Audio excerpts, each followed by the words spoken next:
Earlier today, I spoke with South Korean Foreign Minister Chung Eui-yong. President Biden meets tomorrow with the country's president, Moon Jae-in. The two leaders are in very different points of their terms. Biden, the newly elected president, and Moon in his final year. They will try to capitalize on the window by making progress on North Korea. The Biden administration recently announced its policy towards the North. It's an approach that offers incremental sanctions relief in exchange for North Korea making steps curtailing its nuclear program. It falls somewhere between the strategies of Presidents Obama and Trump, the latter of whom sought to engage North Korean leader Kim Jong-un directly. North Korea may top the agenda, but the two are also expected to discuss an increasingly assertive China. My conversation with Foreign Minister Chung began on the topic of negotiations over North Korea's nuclear program. North Korea has a very unique system of governance.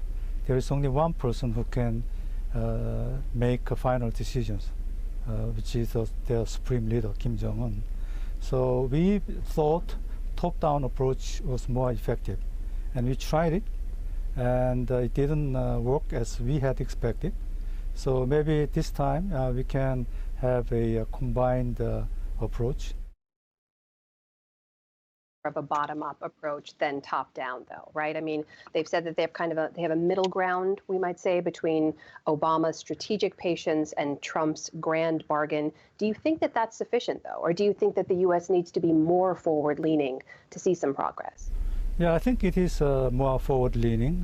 It is a more realistic approach.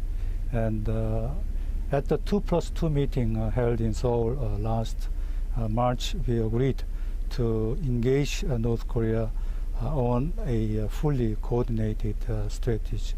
If we continue to engage North Korea on the same footing, I think we will be able to make more substantial progress in the future negotiations.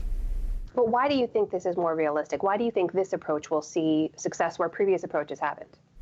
Well, first of all, the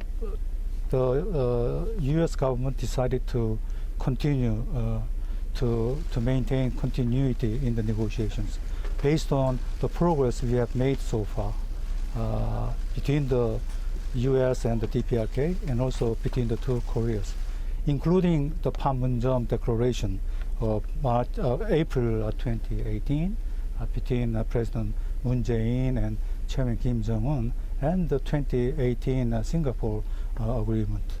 That 2018 Singapore Summit Agreement you mentioned, some experts look at that and call it very minimalist. They say it was the weakest of all the agreements that have been signed between the U.S. and North Korea. It broadly said, as you mentioned, that both sides will work towards complete denuclearization of the peninsula, but it doesn't define what that means. So can you tell me what that means to you? Does it mean that the U.S. is held to the same limits as North Korea?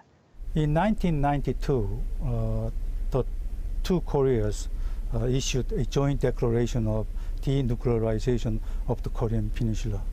In the declaration, they defined the complete denuclearization as like this.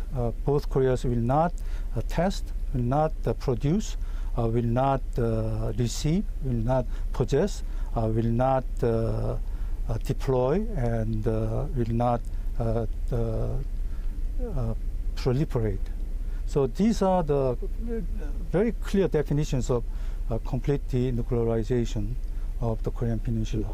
But do you have agreement from U.S. officials on that same definition? And are they held to the same limits? Yeah, by using the word complete denuclearization, North Korea was very well aware of the definition of complete denuclearization. Do you think it would accelerate progress if there were higher level meetings sooner? Well, yes. Yes, we believe a higher level engagement is very efficient, especially with the DPRK, because of the political system there. There are a few people in the government who can make responsible and final decisions. So it is better to engage them directly. Are you encouraging President Biden to meet directly with Kim Jong-un? Well, if possible, yes. But it's not time yet for the top leaders to meet. I think we need to do more groundwork before top leaders meet this time. And I know the United States is now reaching out to North Korea, and we hope North Korea will respond to this initiative. Is that what you're working to help facilitate, is a meeting between the two leaders? Well, this is the United States initiative, and we are closely consulting with the U.S. Let me ask you about the timeline, though, because I should also mention it's fair to say President Moon is under internal political pressure back at home. He just suffered a series of major electoral defeats. He has one more year in office. Is any of that political pressure adding pressure to make something happen on the North Korean front? Well, the recent political difficulties we are facing in Korea is not much to do with our policy with North Korea. It is people's concerns about the COVID-19 pandemic situation. We have been relatively successful in containing the pandemic, but we lag behind most of advanced countries in vaccination, and we are still having a couple of hundred new cases on a daily basis. So people are concerned about this trend.